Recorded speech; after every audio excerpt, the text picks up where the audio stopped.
Hello, everyone, and welcome back to another episode of Overcoming Graduation with Brian Brewery, a show where I work to teach you everything I wished I'd known about life to help you graduate to the next level in your own.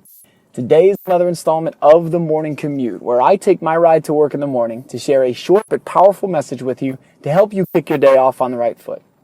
And today's message is this: expectations and effort.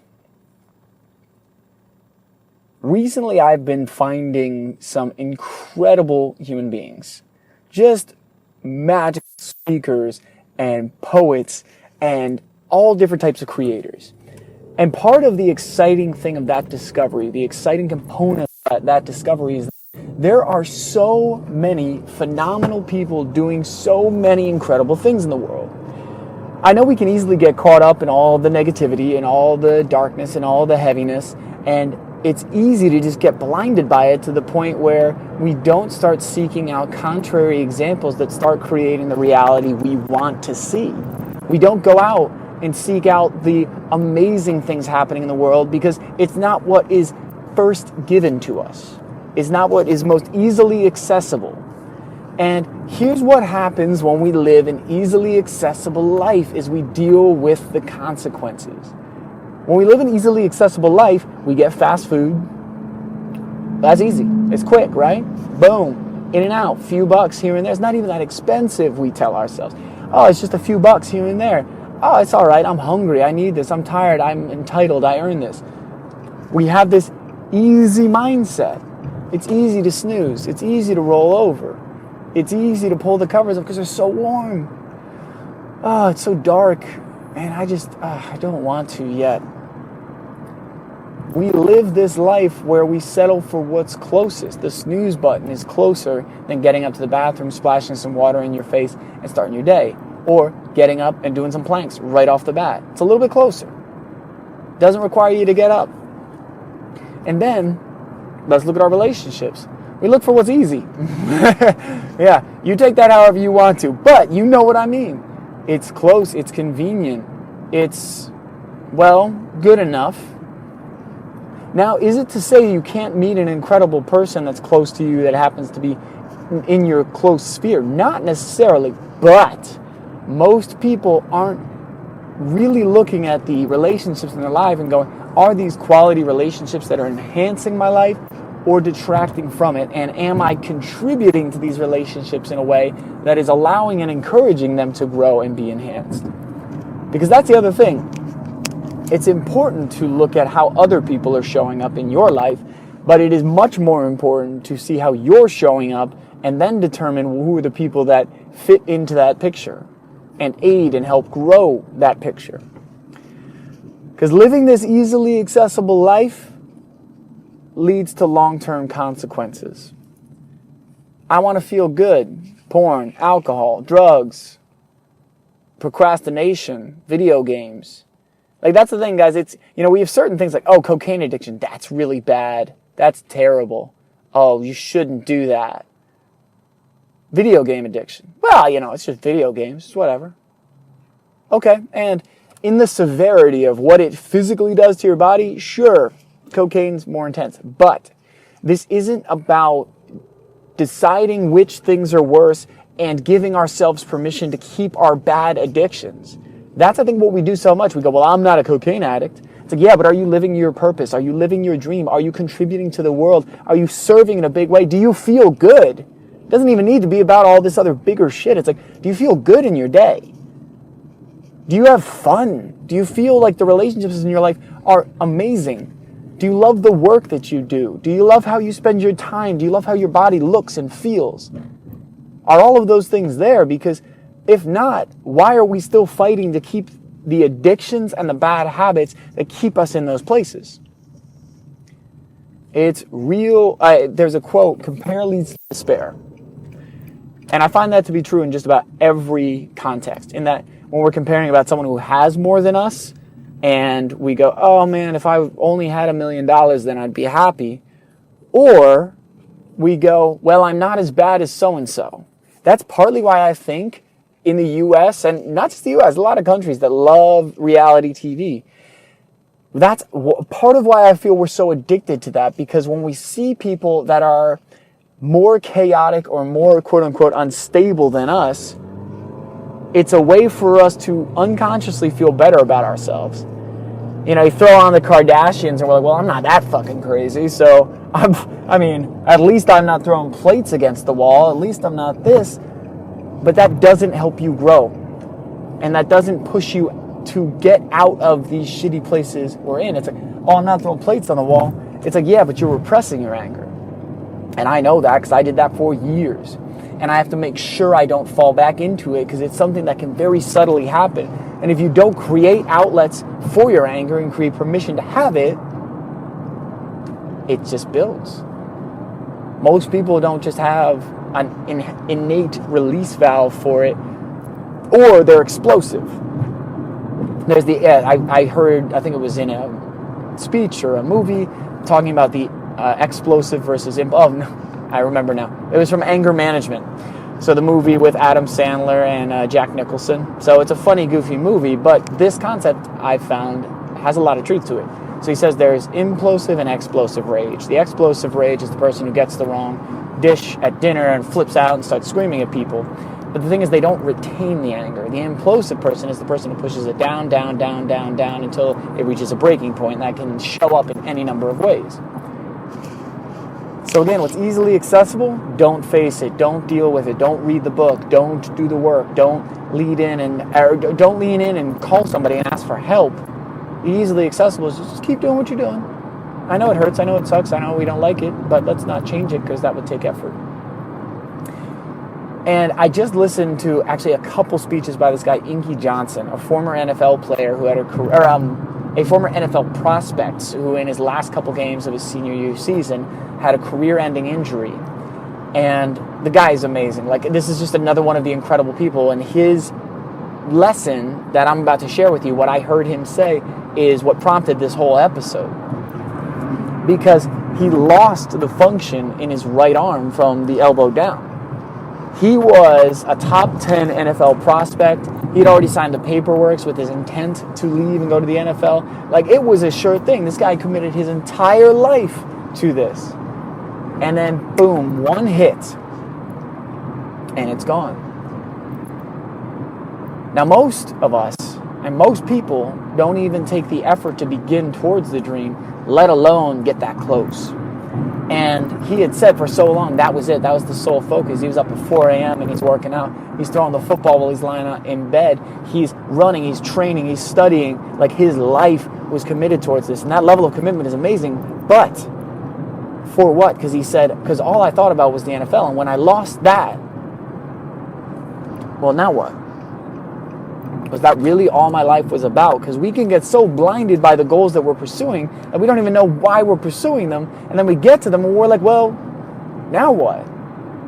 Because when it's just about a specific instance, a certain thing, an award, an accolade, a job title, if we're looking for that to bring us our fulfillment, then, well, it's a non-stop chase. Because then you need to be chasing something to be happy. And you tell yourself you'll be happy when, and when you get there, you go, okay, next thing. I'll be happy when I get this next job title. I'm a VP, I need to be a senior VP. I have this much money, I want that much money. Instead of enjoying the process, and that's what he talks about. The lesson he shared, he goes, you should never expect your expectations should never exceed your effort. Your expectations should never exceed your effort. So we oftentimes have super high expectations for things and we're not doing jack shit, let's be honest. God, why is my health not changing? This is such a pain in the ass. Oh, it's fucking genetics. And when you get older, it just gets harder. And we hide behind all these weak excuses that we don't need to choose or accept. But we hide behind them because it's easily accessible. And here's the tough one. Most people in our lives will not challenge that. And general society will not challenge that. When you blame your hormones and you play the victim and you blame changes in your diet or changes in your age being equaling the result of your health, other people who want to believe and accept those reasons and excuses will say, yep, it is a bitch. Let's complain together and go have a beer. Versus the people in the life that will challenge you. See, I think part of the reason a lot of people don't introduce themselves to these people doing amazing things, to read their books and stuff, because then it challenges us to be at a higher level. I think some people aren't even aware it's out there. I think that's fair. But I also think there's a part of us that actively resists, because if we knew there was a different way, well, now we don't, and we knew our excuses were bullshit, well, shit, then it's on me, which is both empowering and terrifying. It's like, now it's my responsibility. Now I can't blame anybody else. Now it's not the government's fault or my parents' fault. I realize my life is in my own hands, and some people push that away, and I have at times. There are times where in areas of my life, I will just desperately want to play the victim again, like I did so much when I was younger, particularly in relationships. I would blame the girls I was dating for my state, for not taking care of me, for not putting as much in, all these different things. And I'm like, it's not their job. I've had mentors and coaches and books and speeches and podcasts and TED Talks remind me over and over to present me with a different reality where I'm not reliant on someone else for my state, my joy, my happiness, or my fulfillment. And when I do that and I let that go, then I can actually start defining life on my terms. I can actually say, what are my expectations, and is my effort matching that? And if it's not, what can I do to level up my effort? Because guys, we accept such a low bar from ourselves. I realized this the other day with my morning routines, and that's why this has been shifting. That's why you're hearing this shift in my voice early in the morning. Like, there's more energy, because today I got up at 5 a.m. At the time I'm recording this, I've been up for 3 hours and 40 minutes. I did a workout, did a nice cold shower. I worked on my business. I set up a podcast, did some research before voting, because this is voting day. I know these things are like, I'm recording this. You'll see this after voting day, but I went and voted. I did my shit. It's like, that's all in the morning. That's all done. That's out of the way. I haven't even started my day job yet. I'm just arriving. Because I realized I was accepting a really weak reality, in that I was saying mornings are so hard. And it's so hard, and I've never been a morning person, and I just can't do it. I don't know why, I just keep snoozing. I don't know, it's just, I was accepting that, and I'm like, I'm fucking tired of it. And I've been, you know what, me being sick and tired of blank, you fill in the blank of what the thing was at that point in my life, has been one of the best emotions for me, because I go, okay, it's time to change. It's time to stop accepting this. It's time to stop saying, I can't. It's time to stop saying it's someone else's job too. This is the moment where I'm like, I'm tired of this, and it's time to make moves. It's time to step into my greatness. It's time to take something that has been one of my biggest excuses and just burn that motherfucker to the ground. That's the words. I was like, is that a little too intense? I'm like, good. Sometimes it needs to be. Sometimes we need to feel like shit. The reason I started to get my health back under control was because I walked up 2 flights of stairs and was out of breath, and I was 23 pounds over where I wanted to be. The heaviest I'd ever been.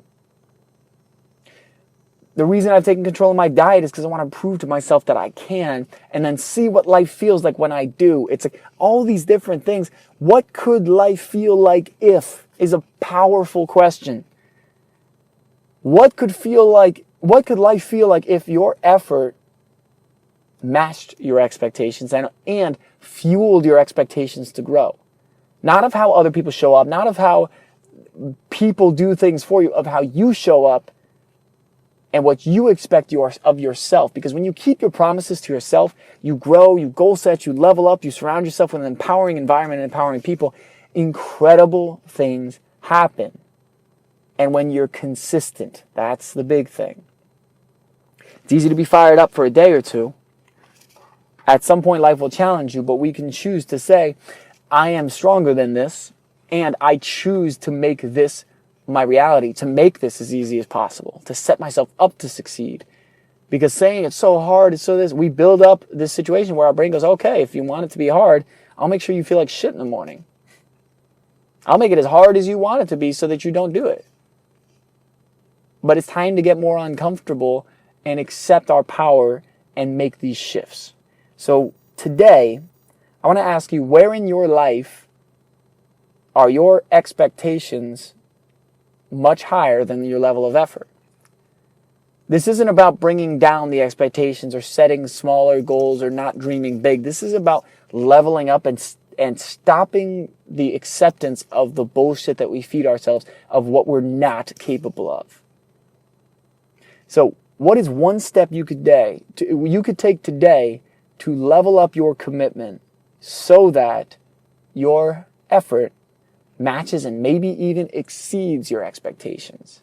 What is one step you could take today to go from, well, I just can't, or I won't, or I shouldn't, to it's time and I'm ready and fuck yes, let's go. So I want to thank you all for joining me today. I'm fired up. I'm feeling good. Because even on these tired mornings, I'm getting up. I'm not snoozing. And today was the first day I just got up straight away. I didn't take 5 minutes looking at my phone to let my brain wake up. I got up, went to the bathroom. It's game time. I started working on my podcast pretty much first thing and then did my planks and my pull-ups. It's game time, guys. Let's go. So what is one thing you could do today to level up your effort to match and grow your expectations for yourself, for your life, and for what you create and contribute to this world? I love you all. Thank you all for listening. If this episode was of value, please share it out with your friends and following. Share it, screenshot it, put it up on Instagram, on your story, tag me in it, tag Overcoming Graduation, and share your biggest lesson and takeaway. The way we help perpetuate the positivity in this world is by embracing it, learning it, and consuming it ourselves, and then sharing it. Imagine this like fuel. This is the food that you're taking in so that you can serve and give back. And you can give back by sharing messages like this that empower and inspire and encourage people to live their best life. So please share, like, comment, and if you would give us being me. But it is a community though, guys. It is growing. That's the other thing. When I see the downloads going up on the podcast, when I see more engagement on social media, there's a reason. Is because this community and this message resonates and we're all in this together. There's a reason. So I say us not just as a business us. I say us as the community that grows this podcast because of you guys, because of the downloads, because of the responses, because I see there are people listening that want to hear more of these messages. I work to put them out. I work to get past my bullshit. You guys inspire me. So if this inspires you, let's inspire more people by sharing this out. If you can provide a rating on iTunes, on Google Play, on Stitcher, leave a comment about what this podcast means to you, that's hugely helpful for me. That helps me get this message out to more people, and that, in turn, helps more people be helped. If you want to reach out to me directly to ask any questions, make recommendations for a morning commute episode topic, maybe recommend an interviewee, or request me to be a speaker or put on a workshop at one of your upcoming events, please reach out to me at brian@overcominggraduation.com. I would love to hear from you. And as always, guys, I love you guys. Let's take that step today to have our effort match our expectations. And I love you. I will be talking to you again real soon.